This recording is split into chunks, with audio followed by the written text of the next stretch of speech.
Madame, Monsieur, bonsoir et bienvenue dans le 20h de TFM. Dans l'actualité de ce lundi, incendie à l'unité de néonatologie de l'hôpital Magatte Lô de Linguère. Le personnel de garde était absent des lieux au moment des faits selon approche des familles des victimes. Nos équipes ont rencontré une des 4 mères éplorées. Maïmouna Sow venait d'enfanter après avoir subi 3 avortements.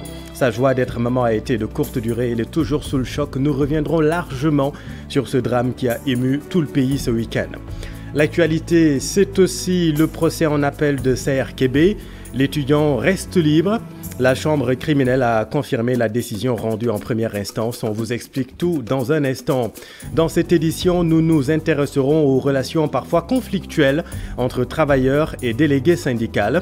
Comment interpréter le refus d'obtempérer manifesté par les chauffeurs de transport d'hydrocarbures à l'égard de leurs délégués syndicaux? Où commence et où s'arrête le rôle d'un représentant syndical? Reportage édifiant à suivre. 430 milliards pour moderniser le secteur de la pêche artisanale. Le protocole de financement a été signé entre la Société des infrastructures de réparation navale et la compagnie africaine de crédit. Dans un premier temps, 20 000 pirogues en fibre de verre vont remplacer les embarcations en bois. Voyons tout cela dans un instant. Voilà pour le sommaire. Tout de suite, le développement.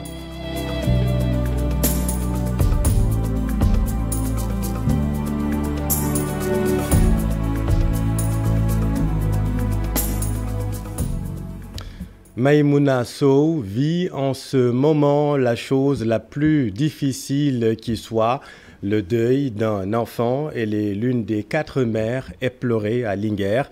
Son bébé a été emporté par l'incendie à l'unité de néonatologie de l'hôpital Magatte Lô. L'élément nouveau ce soir, selon des proches des familles des victimes, le personnel de garde était absent au moment des faits. Voyons tout cela avec Mamadou Moustapha Ndiaye et Oumar Ka. Après l'incendie qui s'est produit à l'unité néonatale de l'hôpital Magatte Lô de Linguère, la TFM est allée à la rencontre de Maïmouna Sow qui a perdu sa fille. La pauvre dame qui a subi 3 avortements espérait cette fois-ci tenir son bébé dans ses bras a vu son rêve brisé. On était à l'hôpital en compagnie de notre mère. Ma sœur Maïmouna a subi une intervention chirurgicale le vendredi. Ensuite, elle est rentrée à la maison. C'est moi qui suis restée à l'hôpital pour m'occuper du bébé. Je lavais ses habits et achetais les ordonnances. Le vendredi, je suis retournée à Dar Djolof. C'est le lendemain qu'on nous a informé de la triste nouvelle. Maïmouna a avorté à 3 reprises, mais Dieu l'a voulu ainsi. Ada Campbell pointe un doigt accusateur au personnel soignant. Pour cet enseignant, c'est une négligence médicale. Je ne sais pas, mais ce qui est sûr et certain, il y avait une coupure d'électricité. Et je l'ai constaté depuis chez nous. Voilà, il y avait une coupure. Et quand j'ai regardé également la salle, les matelas étaient brûlés, mais les climatiseurs et autres, là, tout le matériel était grillé. Donc il y avait les agents de la Sénélec peut-être capables de déterminer le problème ou un autre agent assermenté. Mais ce qu'on nous a fait, la première question que je me suis posée, c'est que est-ce qu'il y avait une garde là-bas? On m'a dit que la garde était sortie. Donc ce qui signifie que la salle est fermée. Quand il y a un problème, les bébés seront étouffés. Même s'ils ne sont pas, brûlés, ils sont étouffés. Et ils vont mourir comme ça par asphyxie.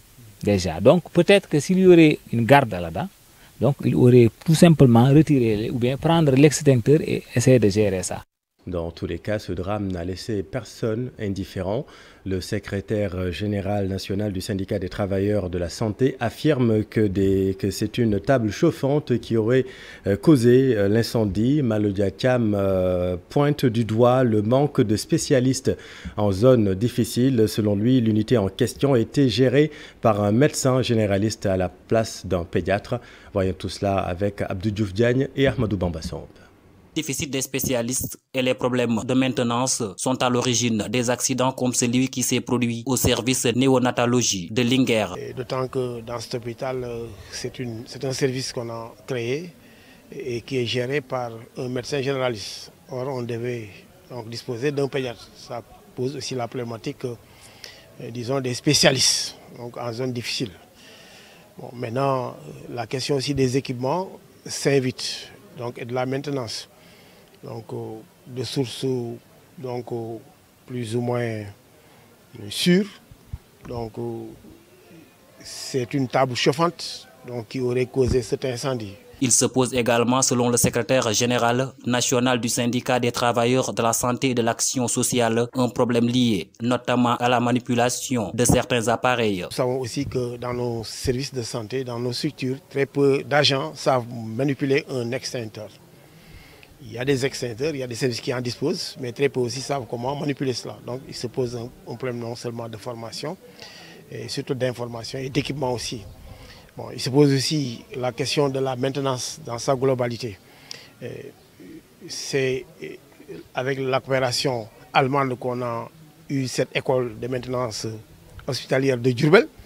Mais jusqu'ici, cette école peine à être érigée en école doctorale, en école d'ingénieur. Pour prévenir ces genres de situations, le président du mouvement And Gueusseum préconise le respect des engagements et le recrutement de personnel qualifié. Merci Abdou. Le maire de Linguère, pour sa part, évoque un dysfonctionnement d'une unité de climatisation dans la maternité. Par ailleurs, Aly Ngouille Ndiaye annonce que la réfection des lieux va se faire de concert avec le conseil départemental. Nos équipes l'ont rencontré, Mamadou Fall et Amadou Ba. La nouvelle fut triste à Linguère. 4 bébés calcinés à l'hôpital Magatlo. Un drame qui a secoué l'idylle de la commune.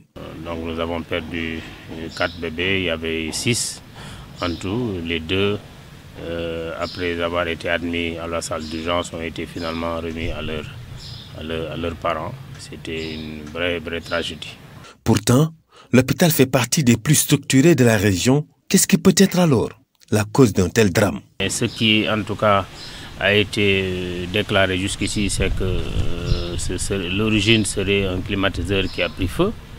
Donc quand un climatiseur prend feu, il faut qu'on regarde. Ça peut être aussi bien un problème d'électricité comme même un problème de composantes à l'intérieur. Je ne peux pas a priori dire c'est quoi, le rapport le précisera. Aly Ngouille Ndiaye appelle à la réfection rapide de la structure puisqu'elle prend en compte une bonne partie de la population linguéroise. Nous allons déjà de concert avec le conseil départemental de Linguère, la structure sanitaire, prendre les mesures pour remettre en tout cas rapidement en état d'exploitation cette salle parce que l'expérience a prouvé qu'on ne peut pas s'en passer. Le maire de la commune promet que toutes les responsabilités seront soutenues une fois le rapport d'enquête établi. Aly Ngouille Ndiaye révèle également que les victimes sont assistées. Et à la lumière de cette affaire, intéressons-nous à la gestion des risques dans nos structures sanitaires. À Dakar, par exemple, des évaluations sont constamment réalisées avec l'appui de la protection civile.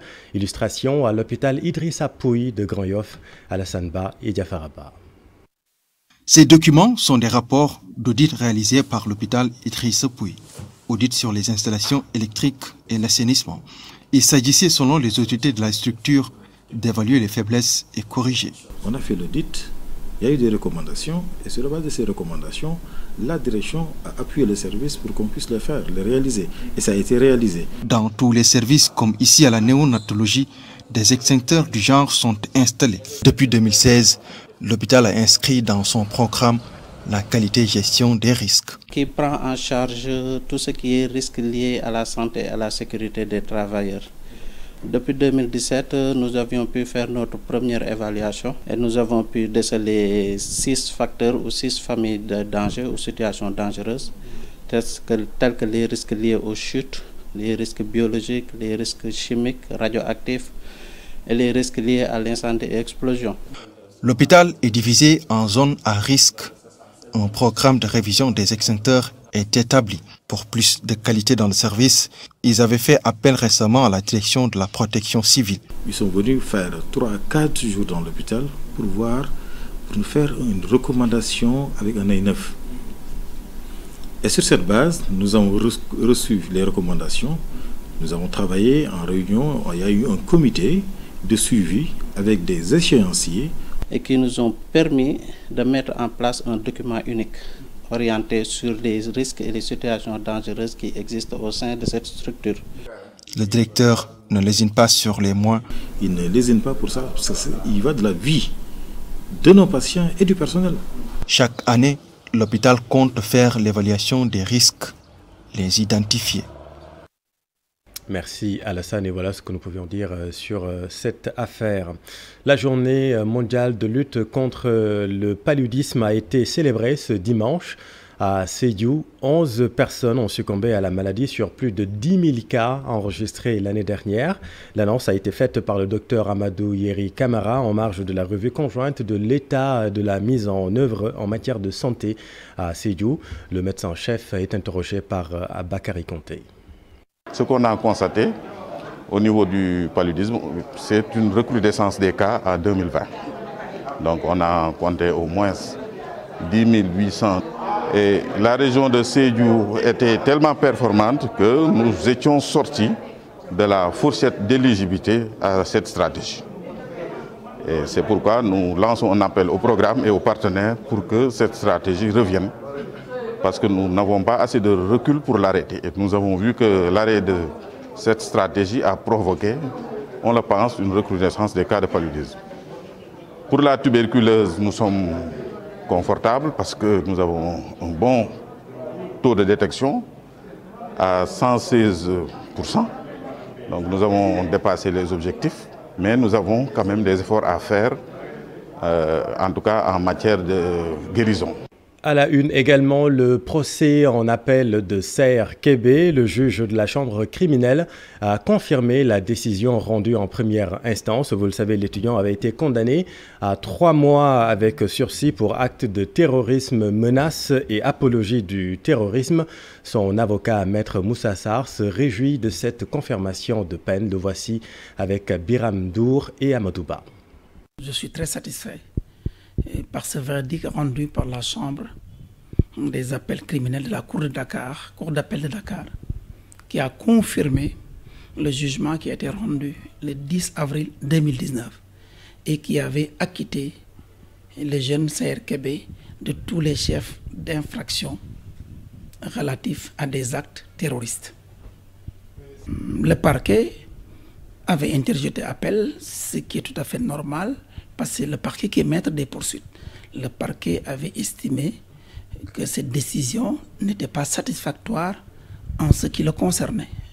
Naturellement, le dossier a été enrôlé en appel, mais nous étions toujours confiants, sereins, et nous avons préparé notre argumentaire de défense que nous avons plaidé et essayé de faire partager avec la Cour. Et la Cour a confirmé la décision, c'est-à-dire que la Cour... Venons-en aux relations parfois conflictuelles entre travailleurs et délégués syndicaux. Après l'annonce de la levée du mot d'ordre de grève des chauffeurs de transport d'hydrocarbures par le secrétaire général du CNTS-FC, les travailleurs ont manifesté un refus d'obtempérer à l'égard du secrétaire général. Alors quel est le rôle du délégué syndical et qu'est-ce qui peut altérer sa crédibilité auprès des travailleurs? Élément de réponse, Pape Faraning et Mohamed Djek. La centrale syndicale dirigée par Cheikh Diop est en eau trouble depuis le refus catégorique de certains de ses membres de suivre la levée du mot d'ordre de grève vendredi dernier. La cause, l'absence de communication. Si la direction n'est pas en phase avec la base, il y a naturellement des problèmes. Pourquoi il y a des problèmes? Parce que nous sommes tous, nous responsables, au service de la base. Les décisions doivent d'abord commencer par la base pour aller au sommet, mais pas le contraire. Les travailleurs affiliés, c'est eux qui doivent prendre ces décisions. Un tel désaveu en public décrédibilise un syndicat et cela peut avoir des conséquences néfastes. Moi, j'ai honte que des gens te disent qu'il faut quitter parce que toi, tu ne règles pas nos problèmes. Vous, quel crédit vous avez maintenant vis-à-vis des autorités pour continuer le processus? Vous n'en avez plus. Ce que vous avez mandaté, ils ne sont pas d'accord. Pour ces syndicalistes, les leaders doivent éviter d'être à la solde des autorités. Vous ne pouvez pas vous asseoir sur deux chaises à la fois. Ce n'est pas possible. Ces anciennes méthodes-là, ça ne passe pas. Tu viens en tant que responsable, tu discutes avec l'autorité, tu prends des décisions à la place des travailleurs à la base. C'est inadmissible, c'est inacceptable. Malgré toutes ces remarques, l'écart devient flagrant entre la base et le sommet de jour en jour. La grève des hydrocarbures le confirme.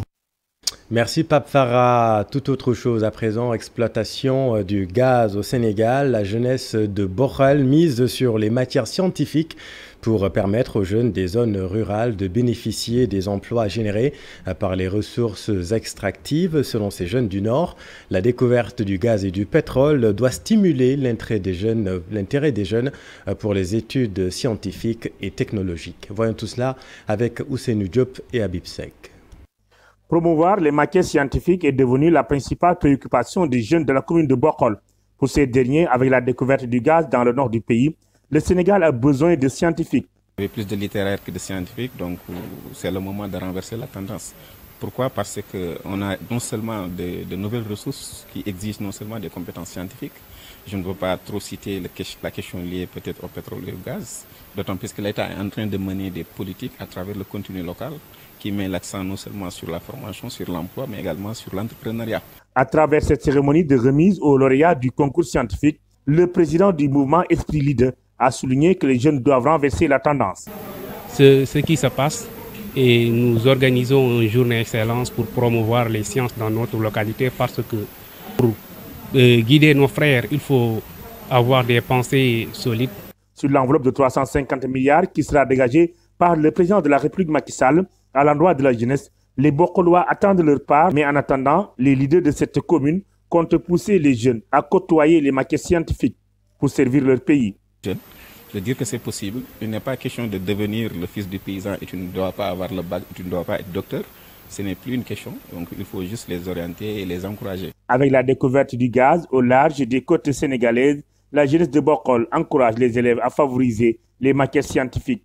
Pour eux, notre pays a plus que jamais besoin de ces jeunes pour se développer. Merci Ousseinou. L'autre grand titre de cette édition, c'est la modernisation de la pêche artisanale avec un programme de 430 milliards, un programme pour faire face aux nombreux défis du secteur. La Société des infrastructures de réparation navale et la compagnie africaine de crédit ont signé une convention pour mieux accompagner les acteurs. 20 000 pirogues en fibre de verre vont remplacer les embarcations en bois dans un premier temps. Fat Bintou Conté et Diafar Abba. Pour une meilleure sécurité en mer et l'extension de la durée de vie des pirogues, 20 000 pirogues en bois seront remplacées par ceux en fibre de verre. Un programme de modernisation de la pêche artisanale. En effet, la construction de pirogues en fibre de verre permettra certainement une mise aux normes des infrastructures de pêche artisanale devenues obsolètes.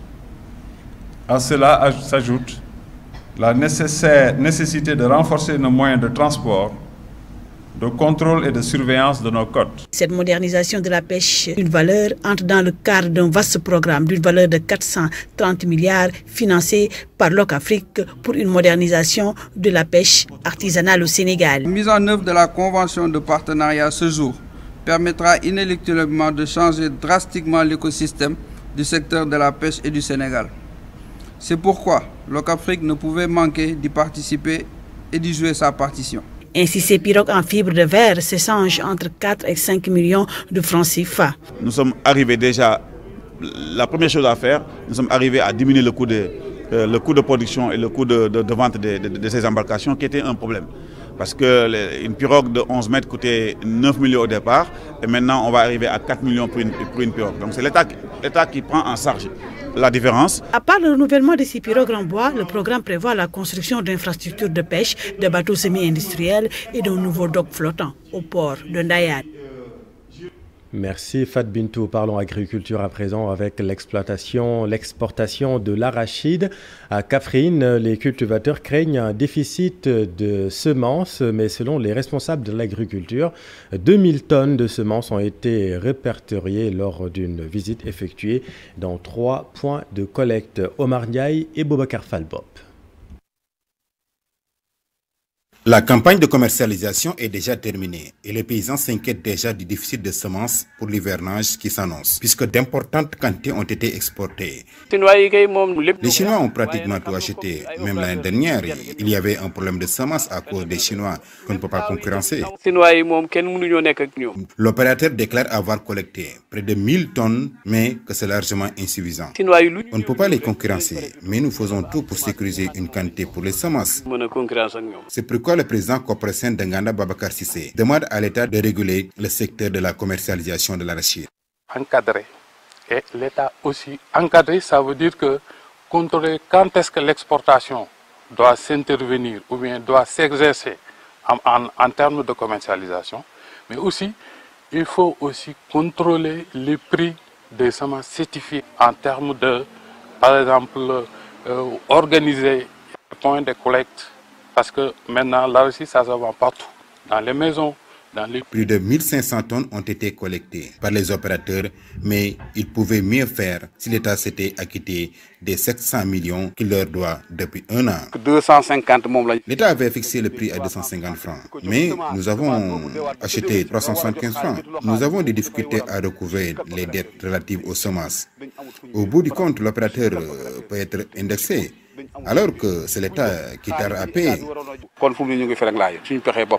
Les opérateurs de Kaffrine devaient collecter 26 212 tonnes, mais ils n'ont pu réunir que 20 109 tonnes, selon les données du directeur du développement rural, Samandao Tal. Et puis le candidat de Medina Baye, vainqueur de la 6e édition du concours de récital de Coran organisé, vous le savez, par la Sénico. Le jeune Mohamed Mahi Touré a devancé les 22 finalistes en totalisant près de 99 points sur 100. L'adolescent qui a remporté plusieurs prix ces dernières années est issu d'une famille très à cheval dans l'apprentissage et la mémorisation du livre saint. Portrait d'un prodige avec Sorna Natambay.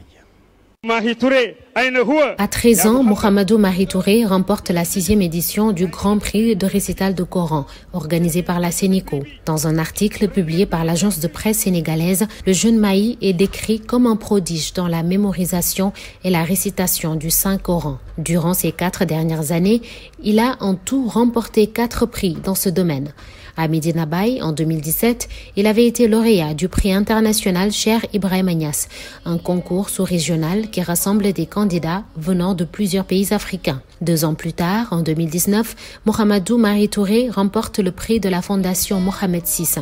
Il est également arrivé premier au concours de la Ligue islamique mondiale organisé par la Sénico. Né en 2008 et ayant mémorisé le Coran en 2 ans et demi, Mohamedou Touré a de qui tenir. Sa mère, qui a aussi très tôt mémorisé le livre saint, enseigne dans une école publique à Kaolack. Et toujours, d'après l'agence de presse sénégalaise, son frère l'a encadré lors de son apprentissage dans la maison familiale à Kaolack. Le village d'origine du jeune vainqueur, Lamaram, dans le département de Nioro, est réputé pour sa longue tradition coranique. Mohamedou Mahi Touré, qui représentait Medina Baye, a donc devancé les 22 finalistes avec une note du jury de 98,66 points sur 100 et empoche la somme de 20 millions de francs CFA et un billet pour la Mecque.